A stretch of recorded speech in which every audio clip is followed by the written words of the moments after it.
Good morning.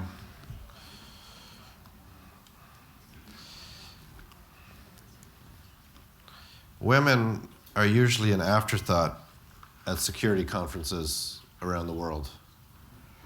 Oftentimes, they are relegated to special all-women panels where the discussion is limited to gender. This has got to change. Halifax International Security Forum wants this to change. That is why we have made a deliberate attempt over the past 5 years to increase the diversity of our panels. That is why we created the Peace with Women Fellowship Program that provides leadership training for female officers from NATO and NATO partner countries. That is why we have had panels over the past 4 years at Halifax to highlight women's participation in security.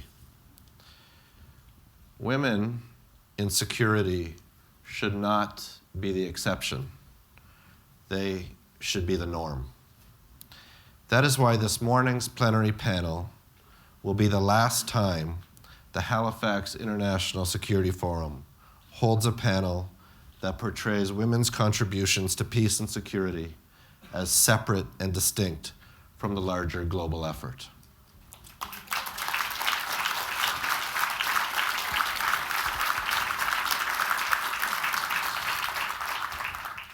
Women in security should not be the exception.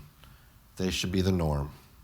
Halifax International Security Forum believes that every part of society has a responsibility to contribute to equality, and that those people who are marginalized not be left to address that challenge alone.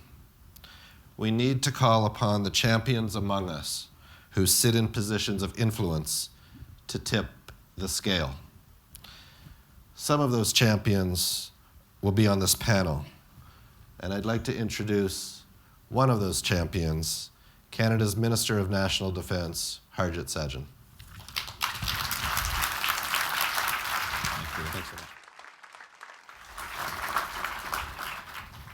Thank you very much, Peter. Good morning, everyone. It was a wonderful jog this morning, those of you who were able to wake up in time. And you were busy talking very important issues, obviously, for security around the world. No, thank you very much, Peter. This is a very important panel on security solutions, and especially women's contributions to it.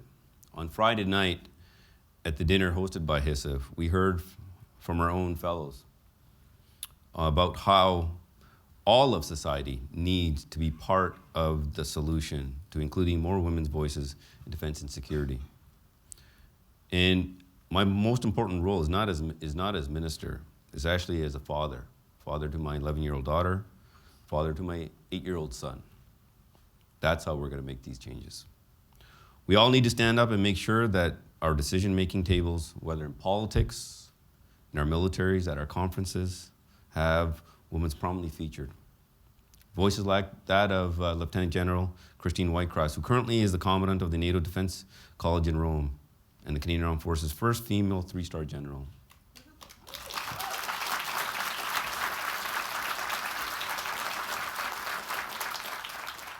Or Canada's first ambassador for women, peace, and security, Jacqueline O'Neill,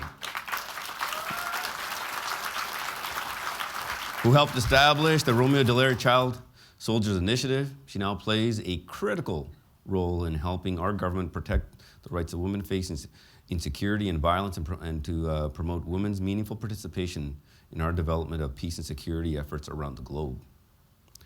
Gender equity plays a critical role in creating lasting solutions to the challenges we face around the world, in creating spaces that allow everyone to succeed, and how we can help build a more just and secure world. All of us have more to do. All of us must look at our decisions and make sure that we are supporting a more inclusive space, especially in defense and security. Because when we increase diversity in defense, it makes our forces more operationally effective. It improves how we understand conflict zones and affords greater access to communities that we otherwise might have overlooked. Those strides have been made in Canada. We need to make sure that our own institutions are welcoming and inclusive spaces. It is why the Canadian Armed Forces launched Operation Honor, to ensure that our workspaces are free from harassment that women still often have to face. It is why our government has committed to growing the number of women who serve in the Canadian military to at least 25% by 2026. And this is not the end goal. The end goal is gender parity to represent a population of Canada. And why our defense team completes a gender-based analysis plus as part of all defense team activities now, to make sure that our policies and our equipment support those who we serve, no matter what their gender. Talking about being inclusive is only a good first step.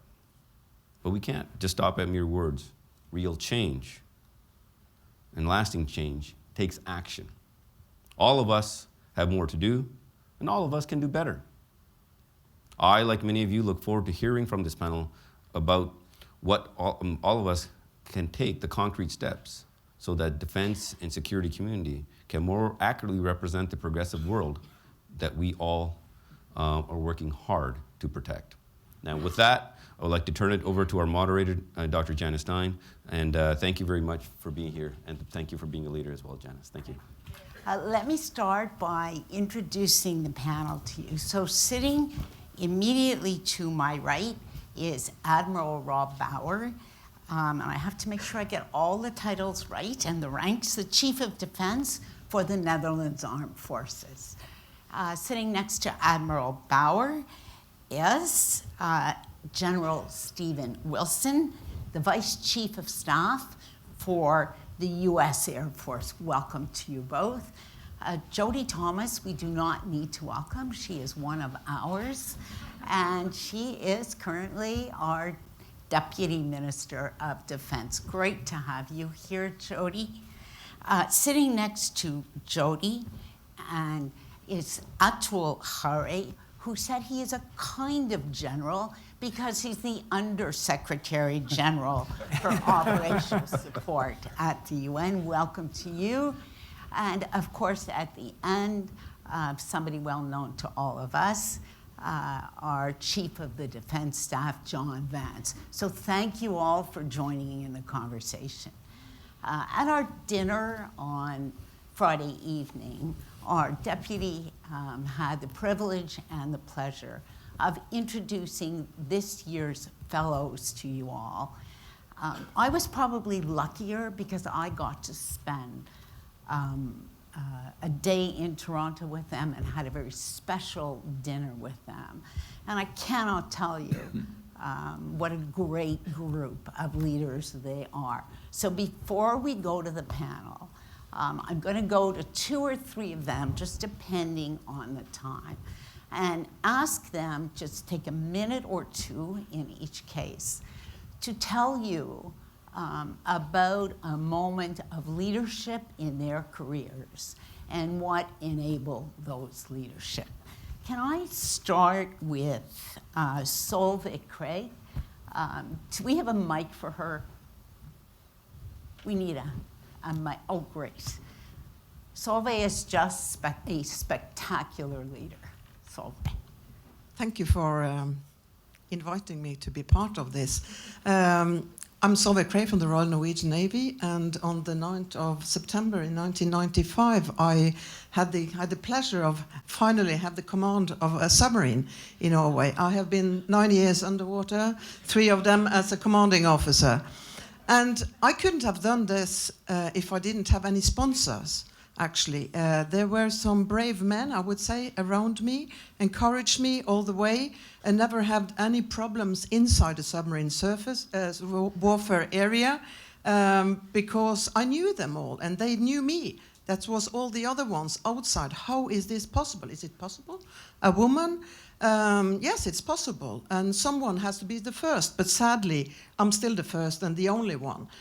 So I'm waiting that the other nations are coming behind. So I did 3 years as a commanding officer. Later, I was the chief of the submarine service, And I have had some really good bosses along my career, and they have encouraged me, and they have actually, there's been admirals and generals up to the 3- and 4-star level said, we want you here. And we have to encourage more women to do this. It's not enough to be the first one. It's like we say in France, they say, une hirondelle fait pas le printemps. It needs more than just one. Absolument. Merci beaucoup. Thank you very much, Silva.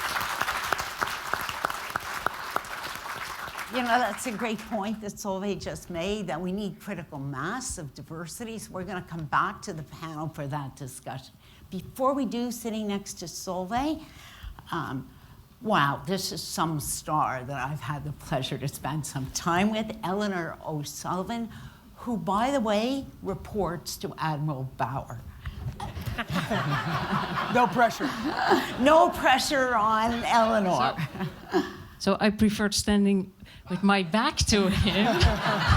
So there's no non-verbal communication on what I'm saying. Is that okay, sir? Absolutely. I think he said yes. About my bravest moment, a couple of years ago, I was appointed to become a commander of an air base.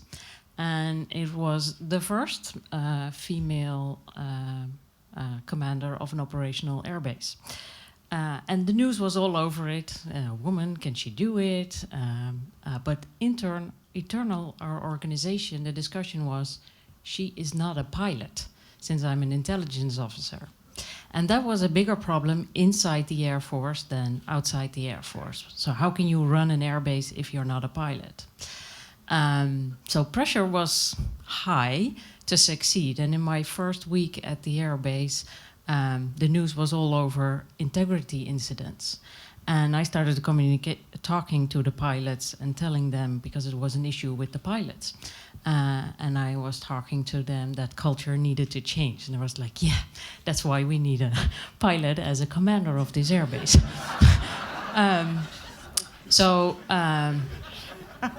I shut down the base. She did. And I waited. I waited how long it would take them to, like their airplane better than having the discussion with me on culture. And after 8 days, they were back in their planes. And we used those days to talk about the culture and that things had to change. And that as long as I was a commander there, things would go differently. We would be talking about the things we had been doing that were not accepted anymore, not outside our organization nor inside our organization. And of course, you can imagine my boss was phoning me. What are you doing? Other people are depending on you. Air Force. That was the Air Force. Of course. Yeah. That's partly true. He wasn't the coordinator. So after that, they said, I told them, as long as you think culture is a soft, female-ish word, you'll have a rotten time working for me. You might want to find a different job. Most of them remained. And my successor is a pilot, so things are back to normal again, I think.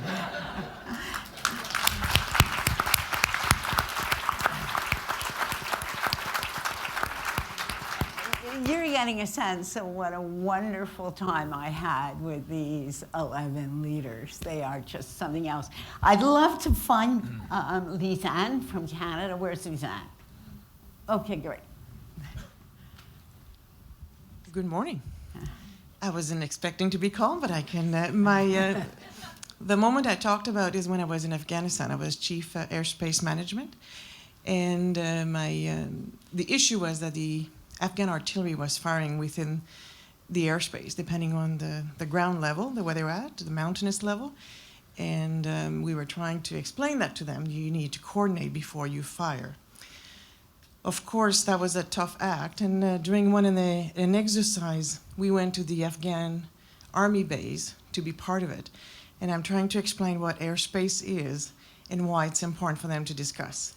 My predecessor had tried twice and were not even invited to speak. So I thought, how am I going to explain? Of course, I'm the only woman with Afghan hardcore artillery officer that want nothing to do with me. So I decided to show the airspace in using board that would hold our water when the water was delivered, to have, cardboard and tape, and I'm trying to make a 3D picture of our airspace. I have a map, but I know the Afghan look 3D, like they need to see it. So I'm doing the airways and the route, and I have this, I worked for about 2 days on this, and I'm explaining what it is, and I'm holding the paper, explaining the route, the aircraft, and so one of the Afghans says, oh, so they really have to look up. And I'm like, no, this is really, really high. So now I'm making pillar to explain how high and try to make it to scale. And the Afghan look at this and they would go, oh, this is gonna fall. So they'd come, grab some tape and help in the process. And so after 3 days, I was given permission to speak to them. And I explained to them what the airspace was all about. I had a pen to show direction, and another object to show where the artillery round was going, and after that, one of the artillery officer, one of the colonels, stood up and said, "I'm a smart man. I understand. I will do it." And that's all I needed. I needed one of them, and then the other for all the region, because I was throughout Afghanistan. The other one, each of them said, "Well, I'm a smart man too. I will do it." And I asked at the end of the exercise, I asked the general why he had given me permission to speak. He said it was such a good lesson. He said, and you worked so hard. So me doing, the cut and paste, just, trying. I wasn't just sitting in the back. I was involved. They thought I deserved to speak, and I had given them a good lesson.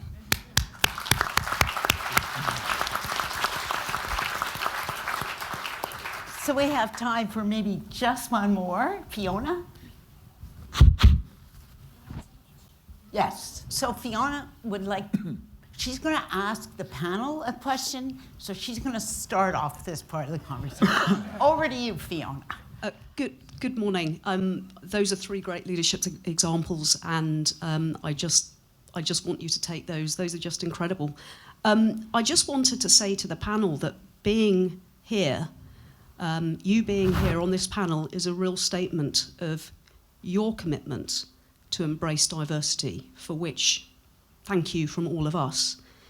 My question is, at what moment in your careers did the importance of embracing diversity resonate with you? And could you please talk to that moment, how it changed you, and how you progressed as leaders? Thank you for that, Fiona. And can I start with you, Jody? Sure. Thank you. Thank you all for being here this morning. Sunday morning panels are not normally this full in the audience, so obviously something has resonated about this one. So my story isn't about, I'll tell a little story, but it's not about a leadership moment. It's a moment where I realized that because I was a woman, my career path was potentially going to be different. So I'm 24, 25 years old. I won't tell you how many years ago that was. And I was a reserve force naval officer. And the occupation of surface officer, so naval combat officer, had just become open to women. It was open in the reserves, and so I was the commanding officer, OIC, of a 75, 80-foot boat in the summer, and it was a lot of fun, and I really thought I might join the Reg Force. My father was a naval officer. He was the commander of the Navy at the time. And I sat down and I said to him, I'm really thinking I'm going to join the Reg Force. And he said to me, don't. So that's a pretty profound moment when the commander of Canada's Navy says to his own child, don't join the Navy. Why? He said, because you'll never run it. Don't join any organization you have no chance of running. He said, you're reasonably smart. Yeah. Stop screwing around and you might get somewhere. Reasonably smart. Stop screwing around, you might get somewhere. but you're never going to run the Navy. The first of will never run the Navy. And he was right. He said, you will become so angry fighting the system that it will destroy you and destroy your career. Now, partly because he knows I have a bad temper, but so he maybe knew me too well, but he was right. There are a couple of examples of women who have done extraordinarily well. Chris Whitecross, Tammy Harris, Fran Allen. But there's of that generation, a mass. And so I took a different generation, a different path. I look at it, so John Vance, sitting here, our Chief of Defense Staff, on the panel with me. He and I work side by side every day. About the same age, remarkably similar backgrounds. Remarkably similar backgrounds. My father, in fact, became the vice chief after his father. I mean, that's really interesting history. Joined the military at the same time, and his path to his opportunity was infinite, and mine was not going to be. And that's the moment I knew I had to conduct myself and everything I did in whatever path I chose differently.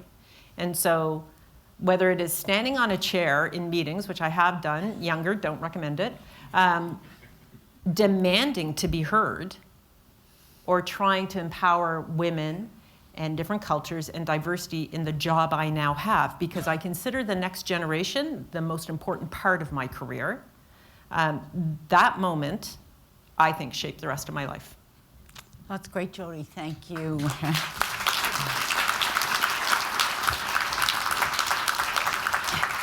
General Wilson, one of the issues that's come up repeatedly, and the research is overwhelming about this, that diversity is so important to performance, but you need mass.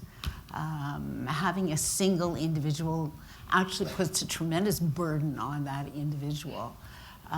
Tell us when and how you have worked to create that critical mass in diversity of thought under your command. Well, that's a really great point to this, because we've talked about we don't just want diversity, we need diversity. It's a national security imperative for all of us. And rather than just having a forum like this, we need it across everything we do in national security. And we've got to get to a tipping point. I'm going to point over here in our crowd, one of our fellows, Lieutenant Colonel Deb Lovett, just gave up command of one of our biggest tech training wings. So all the technical training for the Air Force went through her. When she joined the United States Air Force Academy in the early 90s, the women population was about 13%. Right, this 10 years later, it was in the low 20%. This last year, we just went over 30% of women in the United States Air Force Academy. So we're making progress, and I said we're not stopping there. We got to keep going. As a matter of fact, today the Commandant of the United States Air Force Academy is Brigadier General Michelle Edmondson. She was my former executive officer. Right, she's a great role model, because not just is she an amazing officer, she also is a mom. She's got 2 kids. Her husband works. She's an inspiration to lots of people about I can do that. We've got to change the numbers across, so it's not onesies and twosies, because it puts a lot of pressure when you're the first female fighter pilot, when you're the first of anything. All right, and we don't want, it's not a conformity. We need this diversity because they bring something different to the team. For Secretary Khare, if you're in Sudan, women in the peacekeeping force aren't just a number to add things. They bring a unique perspective and they make it better, right? And so they can do things that men can't do. The same thing happens in Afghanistan. And so we're working hard at the basic level. So how do we assess more women into the force? How do they have role models that they can look up to? How can we knock down the barriers, whether it be parental leave, whether it be dual spouse couples? We formed a women's initiative team that's in 2012 to look at the barriers that are hurting females from either coming into the service or staying in the service, and we're just knocking down those barriers. We're making great progress. We still have a long way to go, though. Thank you for that. Atul, Khare, I think everybody in this room understands that security goes beyond the military and that we need what we call an integrated effort from a whole variety of sectors in our society. But one of the things I say when I talk about diversity is if we're really serious about diversity, that means we're going to have more conflict in our institutions, because if we're bringing people in for diversity of thought, people are going to argue more. And that's not something we like to talk about. Tell us how that's worked. We have to be really prepared for those kinds of arguments if we're serious about diversity. Tell us how that's worked in the organization that you are leading.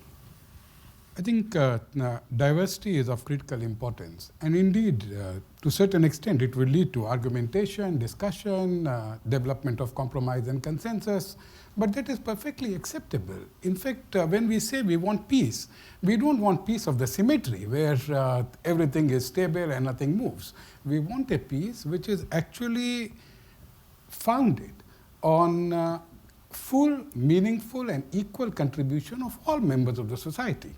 And I think that is of critical importance.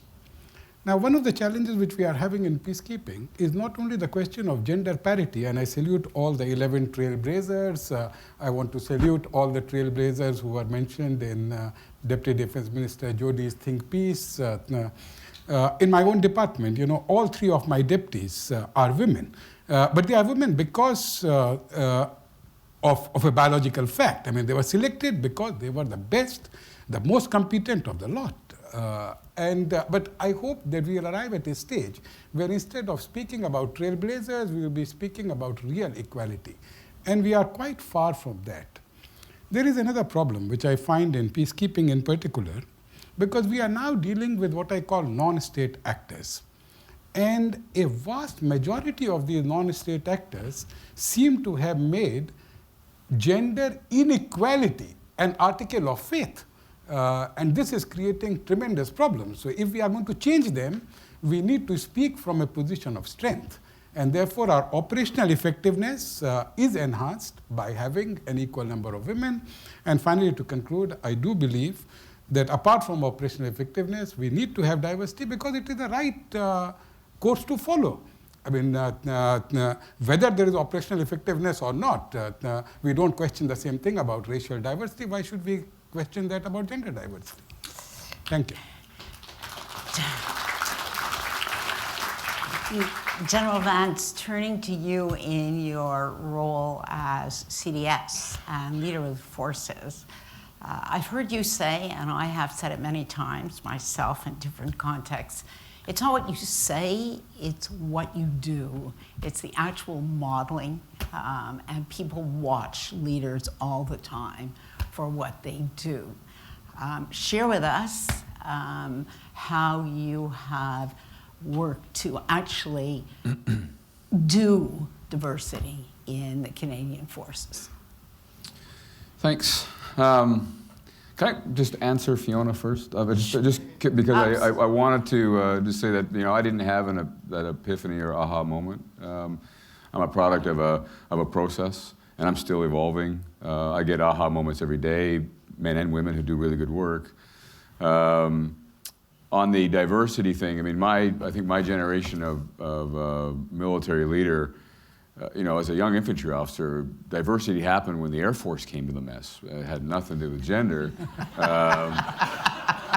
And that created conflict, didn't it? Yeah, it did. But I guess what I've been exposed to in the Canadian Forces, and I'm proud to say this, is that from the time I was an officer cadet all the way through, I've had, I guess, equal parts, or near enough, at least the way I absorbed them, were equal parts of good leadership examples from diverse places, whether it was one of my warrant officers who was black, or a fantastic warrant officer in Chilliwack who was a female warrant officer teaching me to do drill, through to the squadron leaders at military college all the way through. So I think it's a process.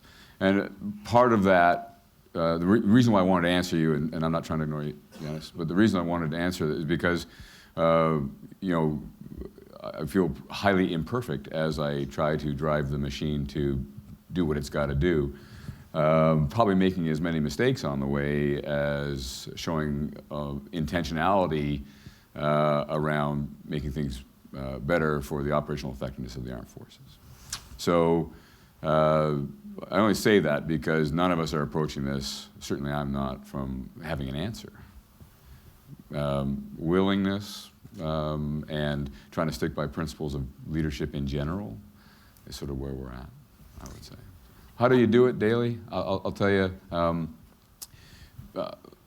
I got told a word that helps me to describe this. Patty Haidu, who's a minister now, Minister of Health for Canada, we were talking about this on the margins of a cabinet meeting, and she said, you know, you've got to be intentional. Now, I'd heard all sorts of ways to describe things, but you've got to be intentional. And I've used that, stuck with me, and that, you know, it's late in life. I was already CDS, but I use it all the time, and I use it with my leaders. And sometimes the intentionality, you know, I fail to do it or whatnot, but I try. And so whether it's leading the senior team to arrive at conclusions on who should be where in the organization, to deliberately, you know, listening and acting on advice.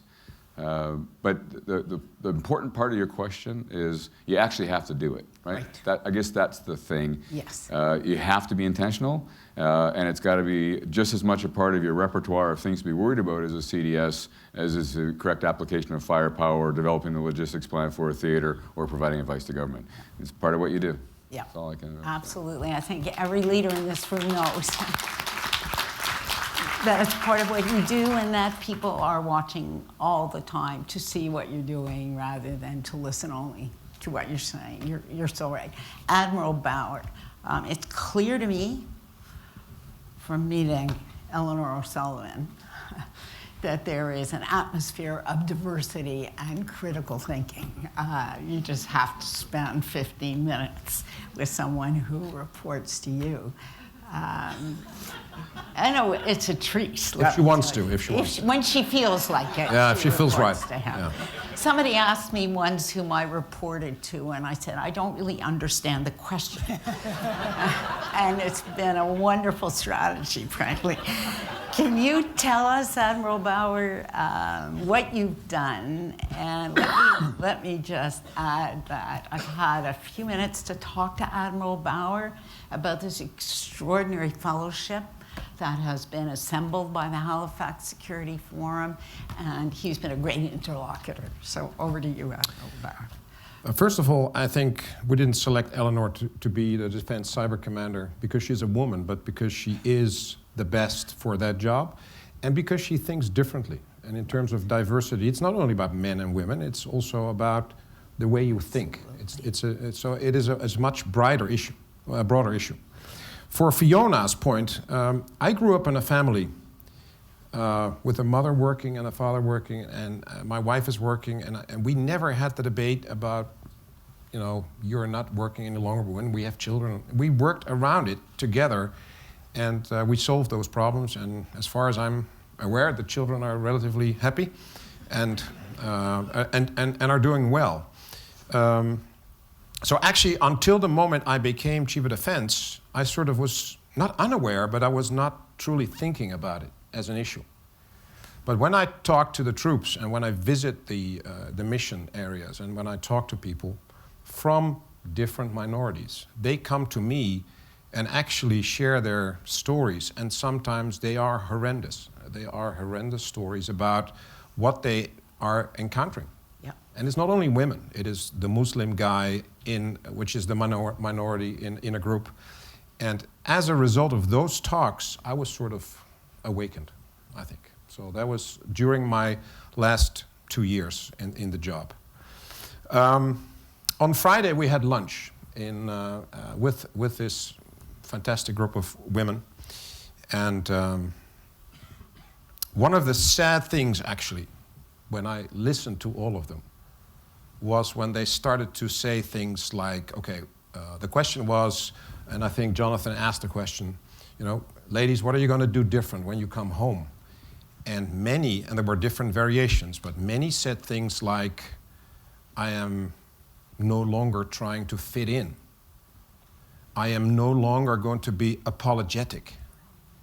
And I thought that to be actually a sad thing. It is. That so many years into their careers, you need a course in Canada to come to that conclusion.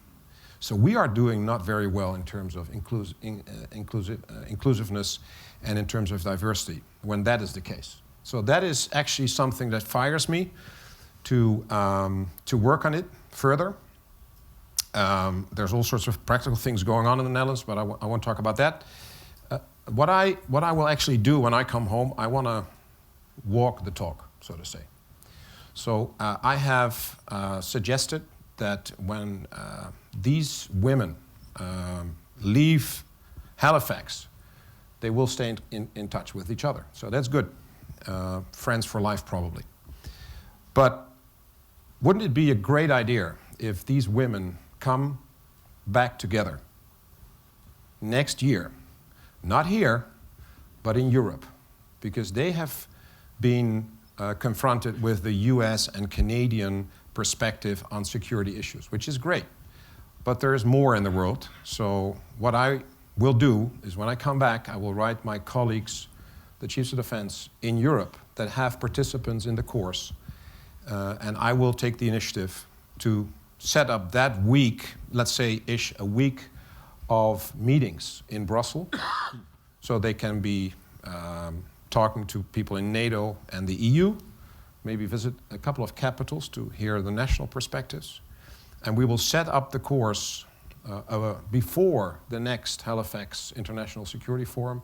So when they return as alumni, they can talk about that. That is just great. That is just great. If I can just make a personal comment before we go to the room. First of all, thank you. Thank you. I think for the people who conceived and founded this fellowship, that is exactly what it is about. It is about walking the walk, broadening it, making this something that becomes integral. So that's just great news. Here's the really bad news. The fellows elected me as an honorary fellow. You're more than welcome. Get ready. You're not that big, so you can come along. Get ready, Brussels, as they say. Questions from the room? Yes, Scotty Greenwood, right over there. He's in the second row, perfect, yes. Thank you so much. First of all, thank you, Janice Stein. You're an icon. It's great to see you here today. Thank you. Thank you for your leadership. Just an idea, actually, for the organizers of this spectacular peace and security event, which is really important in the world and important for what we're doing. One idea, and I haven't calculated, but if you would look through the program at the number of people that are speaking and moderating, figure out what the ratio is. I haven't done the math this year, but 70% men, 30% women, something like that. And just in all future years, flip it.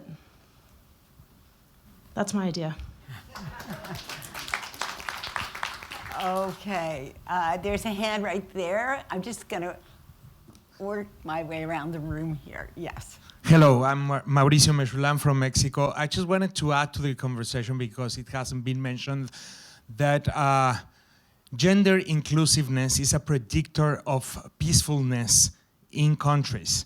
And there's just very recently published the Women, Peace and Security Index. Since we're talking about peace, the Women, Peace and Security Index by the Georgetown University, published for the second year, shows very strongly that with a number of gender inclusiveness indicators, that the more gender inclusiveness there is, a country tends to be more peaceful. Thank you for that, Mauricio, and that's a very interesting study for people to look at.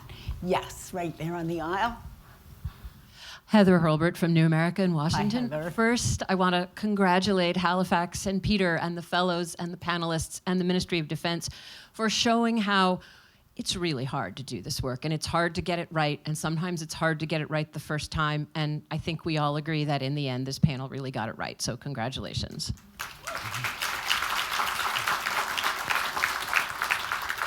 Second, thank you very much to the panelists for sharing particular ideas on how you're going to take this forward, because of course, it's really nice to sit here and feel good on a Sunday morning. And those of us who are of an age to have experienced these kinds of challenges for much of our careers would really like to see younger folks not go through them again. So I'd like to add one specific idea to the mix. Rosa Brooks, sitting over there, and perhaps some other Halifax participants and alumni and I are part of an effort called the Leadership Council for Women in International Security in the United States. Our first effort was to get bipartisanly all the US presidential campaigns, except one, I'm sorry to say, to pledge to work toward gender parity in their national security advisors and hires. And very much to follow on Scotty's point, I think that's an effort that we could see taken up elsewhere as well. And Rosa and I and others would be delighted to share thoughts and share strength. That's really great. Thank you, Heather and Rosa. This started in the United States, where there are national security. We've actually had several women national security advisors, but I think it would be wonderful to broaden this out to more countries, because these institutions matter in Canada and they matter in Europe, as you've just said, Admiral Bauer. So let's really be intentional about that. That would be great. Yes. Hi, my name's Leah West. I'm a former Dragoon, which is an armored officer in Canada. And personal anecdote followed by a question. So I had an exceptional leadership failure, and it came from being inauthentic. And I think it was because I was trained how to be a leader by people who were unlike me. And I tried to replicate that. So I'm wondering what you're doing in your institutions to train leaders to not just be the leaders that you currently have in these chairs wearing uniforms, but being authentic as a female leader or as an introverted leader. Eleanor and I had a conversation about that, and bringing through that in your leadership training so that we don't end up with leadership failures that I experienced. That's a great question. Jody and then John. So I think there's a couple of things there. Number one, anybody who's senior in their organization by definition is different, right? They don't fit in. They think differently. They do things differently. And so the concept of fitting in is one we impose upon ourselves, because we see somebody and we think we need to be like them. And I had a similar failure for a similar reason early in my career. So on the civilian side of the department, and it's actually bled into the military side of the department, I'm doing town halls, coffee talks, mentoring. I bring the military leaders in defense to come and talk to a swath of women in particular, as many as we can reach, about being themselves, how to lead, what resilience is, how to find both sponsors and mentors, because we know that women are mentored and men are sponsored. That word sponsorship matters. I wouldn't be in this job today if some men hadn't sponsored me, because 5 years ago, there is absolutely no way anybody would have seen me as the Deputy Minister of National Defense. So it is about those of us, because there is no checklist on how to teach somebody to be a leader. But I maintain that by definition, leaders are very different people who don't necessarily fit in and often have struggles in their careers for just that reason. And it's okay. That's a really good thing. And I think we have to teach women in particular that failure is not a resting place. A step forward and then 2 steps back, you are judged by how you respond and recover. The grace is in the recovery, not in the whatever event took you to a place that didn't go well. And it's okay, because part of being a leader is how you respond and rebound and what your resilience is. And so I think it's a constant message. It is about being intentional. And I think that we have to start looking at how we promote women differently. We tend to promote women on what they've accomplished, and we tend to promote men on potential. That's a huge difference. So we have to be intentional about looking at people, understanding their careers, and it all takes way more work for leaders and managers. Yep. That's our job. Yeah, just follow on Jody's comment. Somebody put it to me. some people get promoted on their job interview, other people get promoted on their performance. That's an issue. General. Thanks, Leah. Good question. Good to see you. Yeah, authentic leadership, it's a big issue right now. We are facing some significant changes in how conflict and warfare are effectively and correctly prosecuted in the future. Warfare is changing. The essential nature of contest isn't, but how we do it, with what tools, for what purpose. Right now, the thing that I lack the most in my general officer, and it's not because they're not good, but in my officer corps, is creativity. Because we tend to be driven into templated thinking. And templated thinking works well when you're under stress on face training, but it does you zero good when you're actually facing a thinking enemy that's coming at you. And whether that thinking enemy is coming at you in cyberspace or in space or right there in front of your eyes, the way we train people is to pit our strength against their strength. And that's a failure from the get-go. You don't even have a chance at winning. And so what we've got to do, and so I've launched a professional military education review. At the same time as we do that review, we have to be certain, and this is, Wayne Eyre and Chris Whitecross and others are helping me do this, is, how are we going to fight? Like, how are we actually going to fight in the future for this country with allies or alone if we have to? And once we get that, I think we'll be able to start to inspire, or as we do that, we'll inspire the people that write the books and ourselves to recognize that officers and senior NCOs is a big deal too, need to be trained such that they don't follow templates. Thank you. And that they are capable of. Thank you. I am getting desperate signals from the timekeepers here. One last comment to Admiral Bauer. Well, I think it is a difficult thing, but at the same time, you cannot be teaching someone authentic leadership. It is about giving space for people to be who they are and then stumble and be picked up again, as you said. But I think in general, the wars will never be won by people that used old ideas. So you need people who think differently to change the organization, to change the ways we do our business. And therefore you need people to believe that being different is actually something that is right, that is actually something that is okay, that it is being sought, basically. And that is a leadership issue, that you show that being different is actually good. And I think that is important. I think the last thing we want is conformity, right? We want this diversity that's going to make us better, right? But we don't want people educated, trained, experienced the same way and to conform. This diversity goes across, it's what's going to make the new ideas, the new way of thinking that's going to make the teams better. And it's to what Jody said, it's got to start with culture. And we've got to be able to drive that from the youngest level, that it's okay to be different, and to bring your ideas forward, and to listen to those ideas, and to empower people. That's what's going to make us be better. I want to thank all five of you for being such great contributors to this panel. I really appreciate it. But before you applaud, I want the 11 fellows to stand. They are just exemplary leaders.